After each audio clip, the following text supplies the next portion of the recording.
Hello friends, Radhe Radhe. Shri Ramcharitmanas पाठ की बहुत सुंदर चौपाइयाँ हैं, अर्थ के साथ में वर्णन है और बहुत विस्तृत वर्णन है। तुलसीदास जी ने ये ग्रंथ लिख के हम लोगों के लिए बहुत सत्कर्म कर दिया है। हम लोगों पे बड़ा एहसान है कि उन्होंने इतना सुंदर ग्रंथ लिख के, इतनी सुंदर रचना करके समाज को समर्पित किया है, जिसको आज घर घर पाठ हो रहा है, चर्चा हो रही है, लोग समझ रहे हैं, जान रहे हैं, उस चीज़ भाव को मान रहे हैं। तो भगवान राम चाहते तो पल भर में सब कुछ इधर से उधर कर सकते थे, निशाचरों का तुरंत संहार कर देते, लेकिन उन्होंने एक मनुष्य रूप लेकर जन्म लिया, तो मनुष्य रूप में ही उन्होंने सारे कार्य किए कि उनको दुख भी हुआ, उनको दर्द भी हुआ, उनको विषाद भी हुआ, वो रोए भी, वो परेशान भी हुए। और जब सीता जी का हरण हुआ तो वो इधर उधर बन बन भटक भटक के एक पशु पक्षियों से, पेड़ पौधों से भी पूछ रहे हैं, क्या तुमने सीता को देखा है, क्या तुमने सीता को देखा है। हे खगमृग हे मृदुकर सैनी, हे तुम देखी सीता मृग नैनी। तो सबसे पूछ रहे हैं कि जिसकी हिरणों जैसी आँखें हैं, उस सीता को क्या तुमने देखा है। तो उसी प्रकार चाहते तो वो सब कुछ जानते थे, पर उनको इस समाज को दिखाना था कि जैसे एक आम आदमी रहता है, जीवन जीता है, उसको भी दुख दर्द सुख दुख का एहसास होता है, वैसे मुझे भी भगवान भी उसी रूप में जन्म लिया और वैसे ही सारे कार्य किए। और वन में रहे तो कंद मूल फल खा के रहे। अब इससे कोई सोचे कि जो मांस मदिरा और नॉनवेज खाता है तो उसमें ज़्यादा ताकत होती है, बिल्कुल नहीं, भ्रम है। उसमें तो और बीमारियां होती, जब इंसानों में बीमारियां होती हैं तो क्या जानवरों पक्षियों में बीमारियां नहीं होती हैं। अब उसका कोई चेकअप तो होता नहीं है, उसका ले गए, काटा गया, बनाया गया, सबने खा लिया। जो बीमारियां उसके अंदर हैं वो आपके अंदर नहीं आ जाएंगी। भगवान तो कंदमूल खा के और निशान इतने बड़े बड़े राक्षसों से जीते। बंदर भी फल ही खाते हैं, वो भी राक्षसों से युद्ध किए और लड़ाई जीते। तो ये भ्रम है केवल कि नॉनवेज खाओ ताकत बढ़ाओ। इतना वेज में जितना भगवान ने खाने को दिया है कि कितना आप खाओगे। कितनी सारी चीज़ें सब दुनिया में भरी पड़ी हैं कि एक एक चीज़ के कितनी कितनी वैरायटी हैं, उनको कितने तरीके हैं बनाने के, आप उनको खाइए। आपका सात्विक भोजन होगा, सात्विक शरीर होगा, मन शांत होगा, आप बिल्कुल कूल कूल फील करेंगे। तो इसको आप आजमा के देखिए, क्योंकि भगवान राम कितने शांत स्वरूप रहे, युद्ध भी किया है तो उनको कहीं पे क्रोध गुस्सा और ये सब नहीं किया है। वो शांत होके ही उन्होंने सारे कार्य किए हैं और उनके कार्य पूरे हुए, उनको विजय भी मिली है। इतना अहंकारी रावण था, 10 शीश थे, 20 भुजाएं थीं, इतना बलशाली था, लेकिन फिर भी विजय किसको मिली? राम को मिली। जो केवल धनुष बाण लेके 2 भाई निकले थे, कोई उनके पास सेना नहीं थी, कोई उनके पास हथियार नहीं थे, कोई औजार नहीं थे, कोई खाने पीने की व्यवस्था नहीं थी, सब वहीं जंगल में ही बन गई। तो एक सच्चे इंसान की मदद समय भगवान ऋतु में भी करती हैं कि जब भगवान लड़ाई लड़ने गए, इतनी भारी बंदरों की सेना इकट्ठा हो गई भालुओं की, तो उनको खाने पीने का चाहिए था, रोज़ का रोज़ इतना भोजन चाहिए था। वहाँ कोई इतना तो था नहीं। हाँ, सुग्रीव ने पूरी मदद की, सुग्रीव वहाँ के राजा थे, लेकिन ऋतुओं ने भी मदद की कि जो गर्मी में फल होते थे, जो जाड़े में होते थे समय अनुसार, वो खूब फलों से लद गए, बिना मौसम के ही फलों से पेड़ लद गए। नदियाँ झरने बहने लगे कि सब युद्ध के बाद सुकून पाएँ। तो सब वहाँ मनमाना खाने पीने लगे और लड़ाई किए, तो क्या शाकाहारी होके नहीं युद्ध जीत पाए। दिमाग से लड़ाई जीती जाती है, अपने अंदर दिमाग होना चाहिए। बुद्धि बड़ी की भैंस बोला जाता है, तो बुद्धि बड़ी की भैंस तो बुद्धि ही बड़ी होती है। बुद्धि से आप किसी को भी जीत सकते हैं। विवेकानंद का हमने वर्णन किया है कि वो विदेश गए अपने गेरुए वस्त्रों में, उनका वहाँ मजाक बना। गीता रखी गई, सारे धर्म ग्रंथ रखे गए, उसमें गीता को सबसे नीचे कर दिया, क्योंकि सब लोग अपना अपना देश का ग्रंथ ऊपर कर रहे थे, सब अपने धर्म का ऊपर रख रहे थे। उसमें सब करते गए, विवेकानंद जी बैठे रहे, उन्होंने कुछ नहीं किया। धीरे धीरे करके क्या हुआ, गीता सबसे नीचे आ गई। वो कुछ नहीं बोले, मुस्कराए। जब सब बोलने के लिए खड़े हुए तो सब हंसी उड़ा रहे थे कि एक तो ये गेरुए वस्त्रों में आया है, ऊपर से इसका जो ग्रंथ है वो सबसे नीचे है और ये हाथ नहीं लगा रहा। तो जब इनका टाइम आया बोलने का तो वहाँ टॉपिक दिया गया था, तो इनको 0 दिया गया बोलने के लिए। ये 0 पे 48 घंटे लगातार बोले। दुनिया देखती रह गई, सबके रोंगटे खड़े हो गए कि 48 घंटे बोले केवल 0 पे। 0 भारत ने ही दिया है दुनिया को। आज 0 कहाँ से कहाँ पहुँच गया, 0 से दुनिया इधर से उधर हो जाती है। और जब ग्रंथ की बात आई तो विवेकानंद जी ये भी बोले कि हमारी गीता पे सब लोगों ने हंसी उड़ाई है, ये हमारी गीता न्यू है, न्यू। क्योंकि न्यू हमेशा बिल्डिंग की न्यू सबसे मजबूत भरी जाती है, उसी पे इतनी कितनी बड़ी भी बिल्डिंग खड़ी कर दो। तो हमारी गीता जो है ये न्यू का काम कर रही है। सबके मुंह लटक गए, सब शर्मा गए, झुक गए चेहरे, हार गए। विवेकानंद जी जीत गए। इतनी कम उम्र में विवेकानंद जी ने अपना नाम अमर कर दिया देश दुनिया में। केवल मात्र 40 साल की अवस्था जीवित रहे हैं, फिर दुनिया से चले गए, लेकिन उनका नाम आज भी अमर है। तो सुनिए, बहुत सुंदर प्रसंग। कवन सो काज कठिन जग माही, जो नहीं होई तात तुम पाई। करि चिक्कार गोर अति धावा बदन उपसारी, गगन सिद्ध सुर त्रासित हा एति पुकारी। कवन सो काज कठिन जग माही, जो नहीं होई तात तुम पाई। वह बड़े जोर से चिक्कार करके मुंह फैलाकर दौड़ा आकाश में, सिद्ध और देवता डर कर हा इस प्रकार पुकारने लगे। सभय देवो करुणा निधि जाने, श्रवण प्रजंत सरासन ताने, अभिषेक निकर निश्चर मुख भरे हो। तदपि महाबल भूमि न परे हो। करुणा निधान भगवान ने देवताओं को भयभीत जाना। तब उन्होंने धनुष को कान तक तान कर राक्षस के मुख को बाणों से समूह से भर दिया, तो भी वह महाबली पृथ्वी पर न गिरा।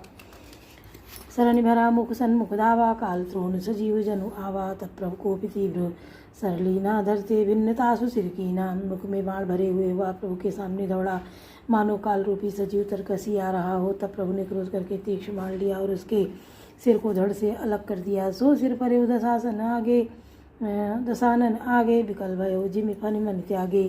धरनि दसई धर घाव प्रचंडा, तब प्रभु काट कीन दुई खंडा। वह सिर रावण के आगे जा गिरा। उसे देखकर रावण ऐसा व्याकुल हुआ जैसे मणि के छूट जाने पर सर्प कुंभकर्ण का प्रचंड धड़ दौड़ा, जिससे प्रभु धसी जाती थी, पृथ्वी धसी जाती थी। तब प्रभु ने काट कर उसके 2 टुकड़े कर दिए। परे भूमि जिमि नवते भूधर, हेठ दाव करी कपि भालु निशाचर। तासु तेज प्रभु बदन समाना, सुर मुनि सबहि अचंभव माना। वानर भालू और निशाचरों को अपने नीचे दबाते हुए वे दोनों टुकड़े पृथ्वी पर ऐसे पड़े जैसे आकाश से 2 पहाड़ गिरे हों। उसका तेज प्रभु श्री रामचंद्र जी के मुख में समा गया।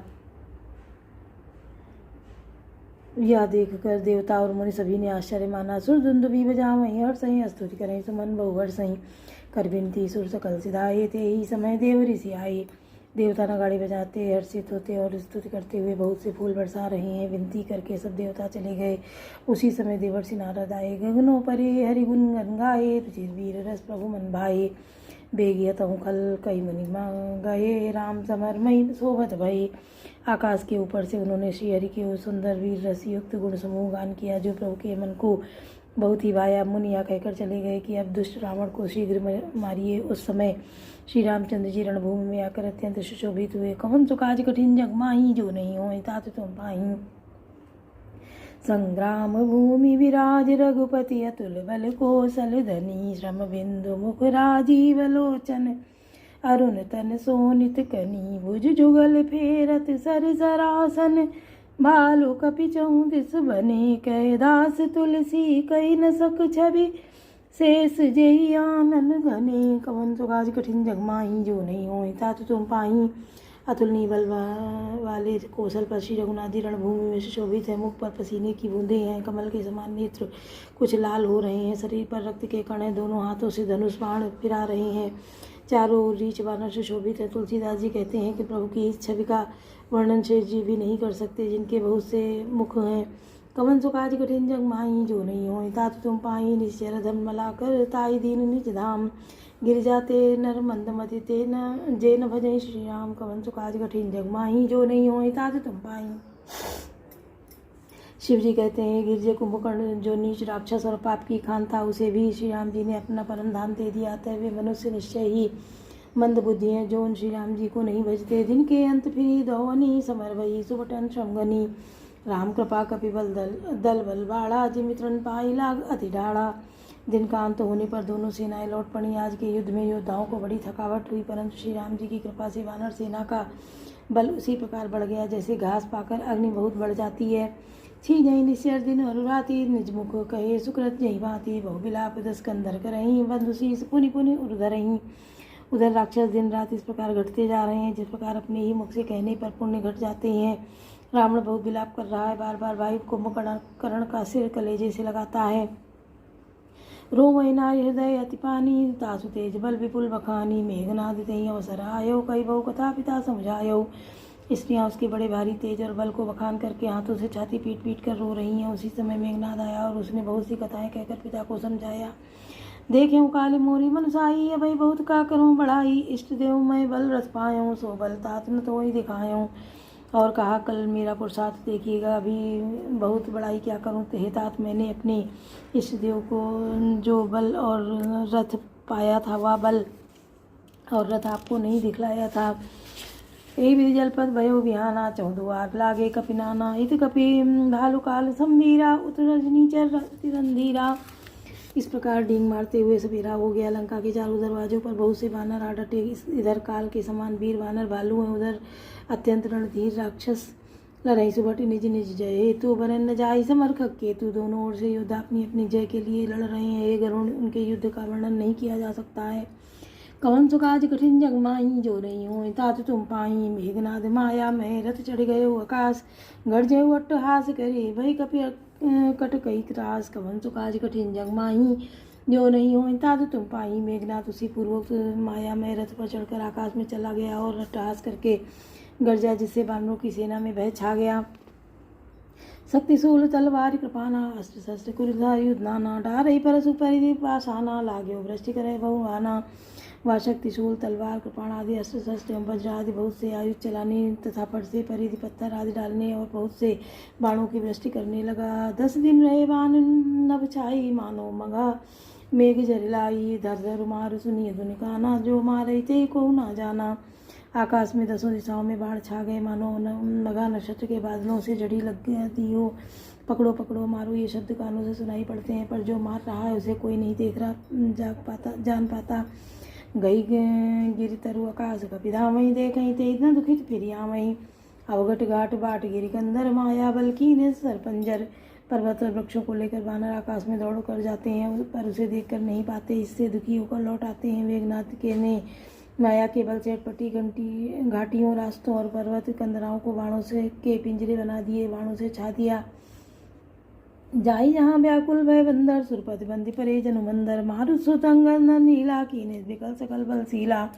अब कहाँ जाएं या सोचकर रास्ता न पाकर वानर व्याकुल हो गए, मानो पर्वत इंद्र की कैद में पड़े हों। मेघनाद ने मारुति, हनुमान, अंगद, नल और नील आदि सभी बलवानों को व्याकुल कर दिया। पुरे लक्ष्मण सुग्रीव विभीषण शरण मारी, कीने जर्जर तन पुन रघुपति में सहजू जय लागा, सर छाड़े हो लागई नागा। फिर उसने लक्ष्मण जी, सुग्रीव और विभीषण को बाणों से मारकर उसके शरीर को चलनी कर दिया। फिर वह श्री रघुनाथ जी से लड़ने लगा। वह जो बाण छोड़ता है वे सांप होकर लगते हैं। ब्याल पास बस भय खरारी, सुबस अनंत एक अभिकारी, इटी कपट चरित कर नाना, सदा स्वतंत्र एक भगवाना। जो स्वतंत्र अनंत एक अखंड और निर्विकार है, वे करके शत्रु श्री राम जी लीला से नागपाश के वश हो गए, उनसे बंध गए। श्री रामचंद्र जी का सदा स्वतंत्र एक अद्वितीय भगवान है। वे नट की तरह अनेकों प्रकार के दिखावटी चरित्र करते हैं। रण शोभा लगी प्रभु बंधायो, नागपाश देवन भय पायो। रण की शोभा के लिए प्रभु ने अपने को नागपाश में बंधा लिया, किंतु उसने देवताओं को बड़ा भय हुआ। कौन सो काज कठिन जग माही, जो नहीं हो तात तुम पाई। गिरिजा जासु नाम जपे मुनि काटई भव पास। सो कित बंद तर आवै व्यापक विश्व निवास। कवन सो काज कठिन जग माही, जो नहीं हो तात तुम पाही। शिव जी कहते हैं गिरजे जिसका नाम जप कर मुनि भव जन्म मृत्यु की फांसी को काट डालते हैं, वे सर्वव्यापक और विश्व निवास।